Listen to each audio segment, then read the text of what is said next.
Hello दोस्तों, कैसे हैं आप सभी। उम्मीद करता हूं कि आप सभी अच्छे होंगे और अपनी पढ़ाई कर रहे होंगे। तो दोस्तों, जैसा कि आप जानते हैं कि हम एनटीए यूजीसी नेट की तैयारी कर रहे हैं और हिंदी साहित्य विषय में इकाई 9 निबंध को पढ़ रहे हैं। इसमें हमने शिव शंभू के चिट्ठी निबंध को प्रारंभ किया था, जिसके लेखक बालमुकुंद गुप्त जी हैं और अब तक हम इसके 3 भाग पढ़ चुके हैं। आज हम इसका चौथा भाग पढ़ेंगे, जिसका शीर्षक है पीछे मत फेंकिए। तो चलिए दोस्तों, आज की पढ़ाई शुरू करते हैं। पीछे मत फेंकिए माय लॉर्ड। 100 साल पूरे होने में अभी कई महीनों की कसर है। उस समय ईस्ट इंडिया कंपनी ने लॉर्ड कॉर्नवालिस को दूसरी बार इस देश का गवर्नर जनरल बनाकर भेजा था। तब से अब तक आप ही को भारतवर्ष का फिर से शासक बनकर आने का अवसर मिला है। 100 वर्ष पहले के उस समय की ओर एक बार दृष्टि कीजिए। तब में और अब में कितना अंतर हो गया है, क्या से क्या हो गया है। जागता हुआ रंक अति चिंता का मारा सो जावे और स्वप्न में अपने को राजा देखे, द्वार पर हाथी झूमते देखे, अथवा अलिफ लैला के अबुल हसन की भांति कोई तरल युवक प्याले पर प्याला उड़ाता घर में बेहोश हो और जागने पर आंखें मलते मलते अपने को बगदाद का खलीफा देखे।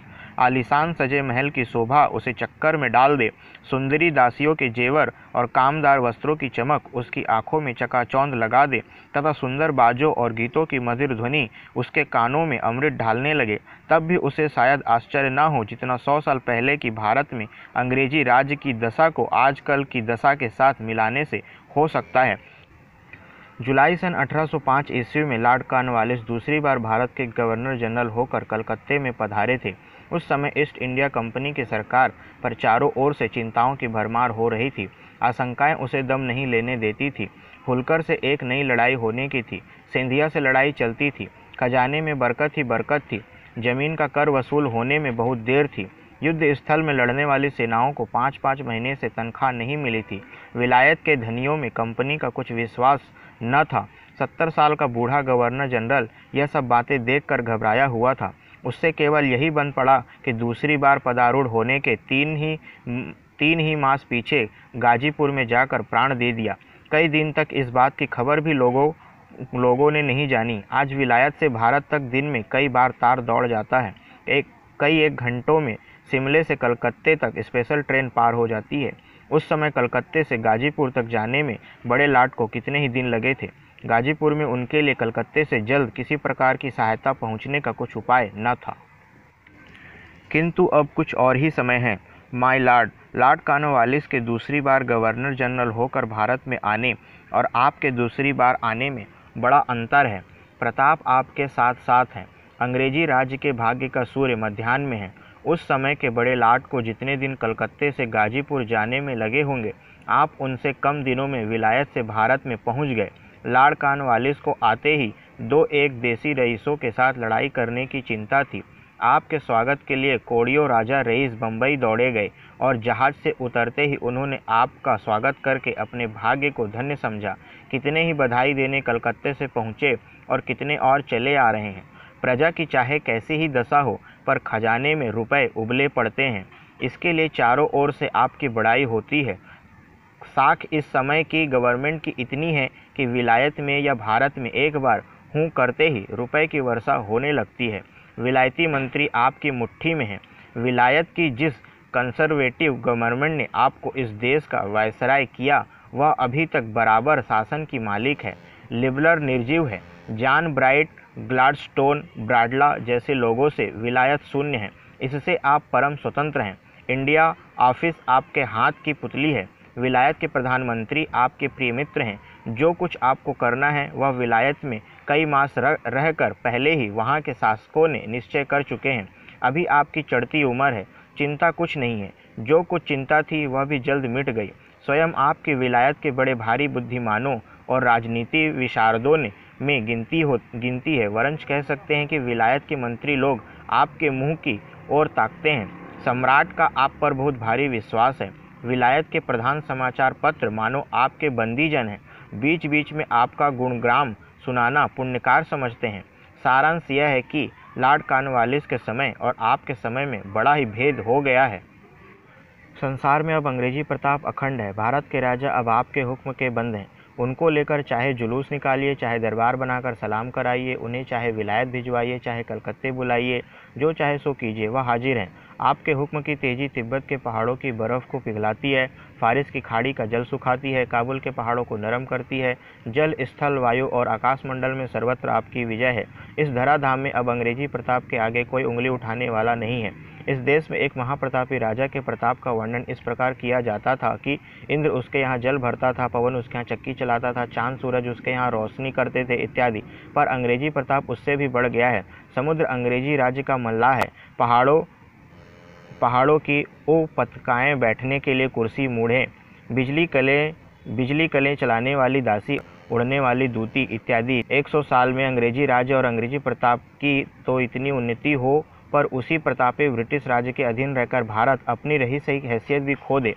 इस अपार उन्नति के समय में आप जैसे शासक के जी में भारतवासियों को आगे बढ़ाने की जगह पीछे धकेलने की इच्छा उत्पन्न हो, उनका हौसला बढ़ाने की जगह उनकी हिम्मत तोड़ने में आप अपनी बुद्धि का अपव्यय करें। जिस जाति से पुरानी कोई जाति इस धराधाम पर मौजूद नहीं, जो 1000 साल से अधिक की घोर पराधीनता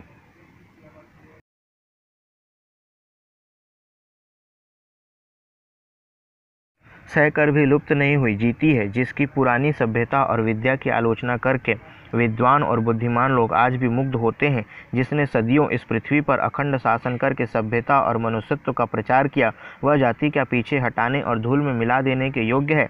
आप जैसे उच्च श्रेणी के विद्वान के जी में यह बात कैसे समाई कि भारतवासी बहुत से काम करने के योग्य नहीं और उनको आपके सजाते ही कर सकते हैं? आप परीक्षा करके देखिए कि भारतवासी सचमुच उन ऊंचे से ऊंचे कामों को कर सकते हैं या नहीं जिनको आपके सजाती कर सकते हैं। श्रम में, बुद्धि में, विद्या में, काम में, वक्तुकता में, सहिष्णुता में, किसी बात में इस देश के निवासी संसार में किसी जाति के आदमियों से पीछे रहने वाले नहीं हैं। वरंच 2-1 गुण भारतवासियों में ऐसे हैं कि संसार भर में किसी जाति के लोग उनका अनुकरण नहीं कर सकते। हिंदुस्तानी फारसी पढ़ के ठीक फारसी वालों की भांति बोल सकते हैं, कविता कर सकते हैं। अंग्रेजी बोलने में वह अंग्रेजों की पूरी नकल कर सकते हैं, कंठ तालों को अंग्रेजों के सदृश बना सकते हैं। पर एक भी अंग्रेज ऐसा नहीं है जो हिंदुस्तानियों की भांति साफ हिंदी बोल सकता हो। किसी बात में हिंदुस्तानी पीछे रहने वाले नहीं। हाँ, 2 बातों में वह अंग्रेजों की नकल या बराबरी नहीं कर सकते। एक तो अपने शरीर के काले रंग को अंग्रेजों की भांति गोरा नहीं बना सकते और दूसरे अपने भाग्य को उनके भाग्य में रगड़कर बराबर नहीं कर सकते। किंतु इस संसार के आरंभ में बड़ा भारी पार्थक्य होने पर भी अंत में बड़ी भारी एकता है। समय अंत में सबको अपने मार्ग पर ले आता है। देशपति, राजा और भिक्षा मांगकर पेट भरने वाले कंगाल का परिणाम एक ही होता है।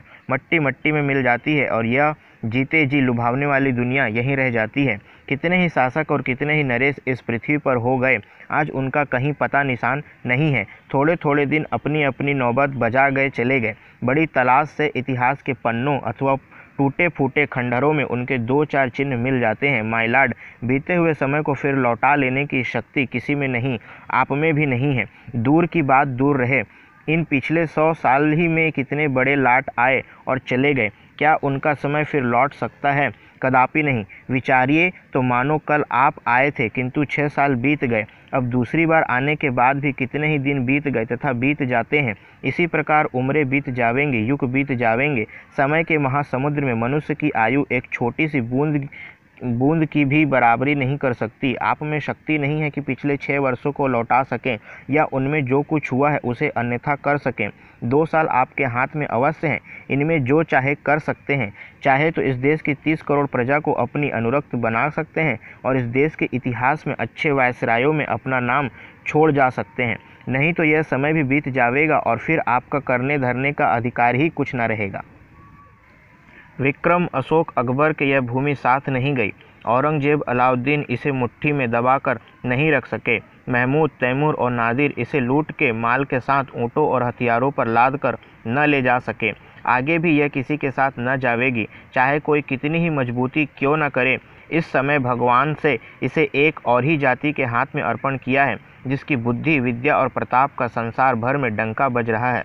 माय लॉर्ड, उसी जाति की ओर से आप इस देश की 30 करोड़ प्रजा के शासक हैं। अब यह विचारना आप ही के जिम्मे है कि इस देश की प्रजा के साथ आपका क्या कर्तव्य है। 1000 साल से यह प्रजा गिरी दशा में है। क्या आप चाहते हैं कि यह और भी 150 साल गिरती चली जावे? इसके गिरने में बड़े से बड़ा इतना ही लाभ है कि कुछ संकीर्ण हृदय शासकों की यथेच्छाचारिता कुछ दिन और चल सकती है, किंतु इसके उठाने और संभालने में जो लाभ है उनकी तुलना नहीं हो सकती। इतिहास में सदा नाम रहेगा कि अंग्रेजों ने एक गिरी जाति के 30 करोड़ आदियों को उठाया था। माय लॉर्ड, दोनों में जो बात पसंद हो वह कर सकते हैं। कहिए क्या पसंद है, पीछे हटाना या आगे बढ़ाना? भारत मित्र, 17 दिसंबर 1904 ईस्वी। तो दोस्तों, शिव शंभू के चिट्ठे भाग चौथा, जिसका शीर्षक था पीछे मत फेंकिए, यहीं पर समाप्त होता है। यदि आपके कोई सवाल हों तो कमेंट करके अवश्य पूछ सकते हैं। आज के लिए इतना ही। धन्यवाद। अगली वीडियो में आपसे पुनः भेंट होगी। जय हिंद।